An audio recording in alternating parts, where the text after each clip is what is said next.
Hey, Cal. Yeah, what's up, buddy? Hey, man. Looking at your call-in show from work right now.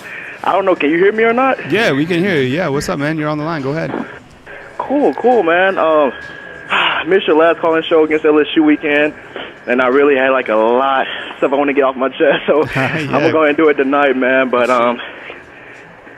you know, I'm seeing recently, you know, people are talking about Pete Golden on Twitter, and you know, they blaming Pete Golden, and you know, on some of those broken down plays against LSU, man.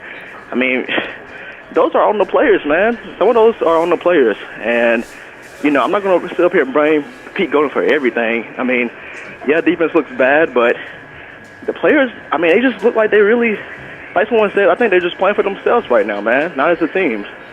I think you got a good point. I think, you know, Pete Golding's kind of been the whipping boy for the Alabama fan base, but 25 missed tackles, it's hard to make that look good. I don't know what you're scheming up. Nothing you scheme up is going to work when you have 25 missed tackles. So it is definitely not all his fault. There was a ton of missed tackles and mental errors for Alabama.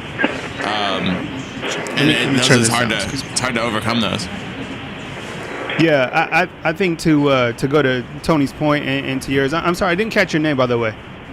Oh, this is Jalen from Trussville, all right, Alabama. Jalen? Yes, sir. All right, so to get at Jalen and Tony's point, I think, you know, there's good points on both fronts. I mean, Tony brings up the fact that there was 25 missed tackles against LSU.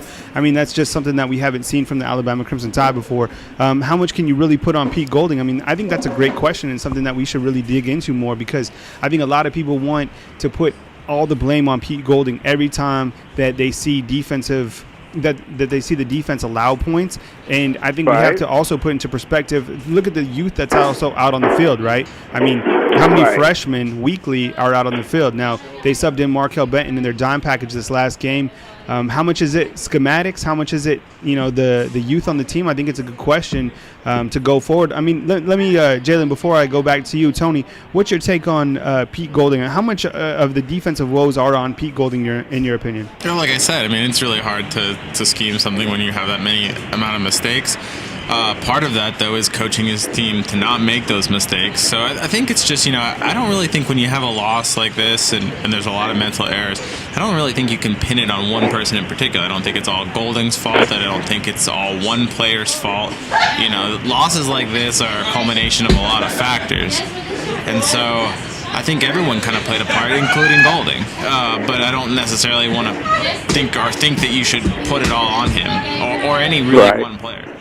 What about you, Jalen? What, I mean, besides Golding, do you think a lot of this is just because of the youth on the players? I mean, definitely the youth, man. And, you know, I just think the eye discipline is really not there this year. The eye discipline, I think it's not really there. Then, like you said, it's a lot on the freshmen, man. And I saw a lot of people trying to, you know, rat Pete Golding out today for no reason on Twitter. And I was just like, you know, and then this guy kind of defended him and broke down the plays that were just simply missed, you know, by a senior, Shaheem Carter. You know, him and Benson had a big, you know, confusion that should have not been, you know. You had two players in the middle of the field wide open. So, like you said, you know, it could be youth and experience. But, man, I don't think the discipline is really there this year, Cal, honestly. Yeah, I mean, and I think it was interesting. I think it was on Tuesday, right, Tony, where we saw Nick Saban literally doing tackling drills with the secondary. Was that on? That was on Tuesday. The secondary was working on tackle drills. Yeah, and it might be just like old school, get down to the basics and you know, the fundamentals going forward. What else were your takeaways following that LSU game, Jalen? The offense, man. I mean, of course, I just bring up the offense. It's just like, you know, it's like Sarkisian tried to hold back the players until the second half. That's what it looked like. I think to everybody, it's just like he just didn't want to call nothing. And I just was just thinking, why come out and run the ball in the second half and you know, run a few plays that should have been ran. We should have been running the ball from the beginning, I think, Cal, in the first half. Then we came out kind of timid and inconsistent, really conservative, man. And against an LSU team we knew was good, but we did not know that, you know, they were that good, which I think we could still beat them if we played them again. But the offense, like I said, I was just really upset with Sarkisian. I mean, we looked like, we didn't prepare at all on offense until the second half, Yeah, I think you said that did you say they should have or shouldn't have run the ball?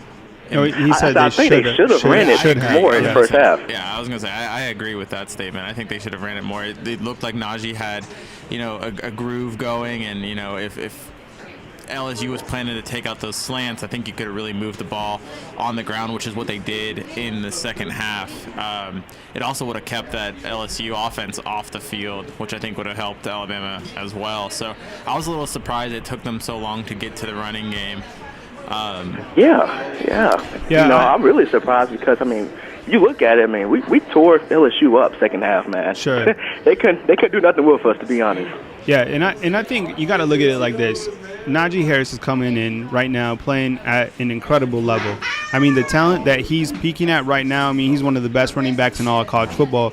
And I felt that coming into that game against LSU, they would have used him, just like Tony said, to utilize a time of possession, get something going. And it would have been interesting to see what would have happened if they would have scored on the first drive. And I'm talking about Alabama before that strange fumble that happened, if they would have used him more. But I felt like as soon as LSU got up by one score, they kind of almost went into panic mode, so to speak. And I really didn't like – this is the one call that I didn't like in the entire game that Sarkisian called, was the Slade Bolden 4th and 1. I keep on talking about that. I thought that was ridiculous. Yeah, man. Yeah, I actually heard you talking about that in your last TV, call-in show, and honestly, I agree. I'm not seeing Slade Bolden enough in the Wildcats to go against LSU on 4th and 1. I don't know, was I confident with that play call either, with going with Slade, but no, I totally agree.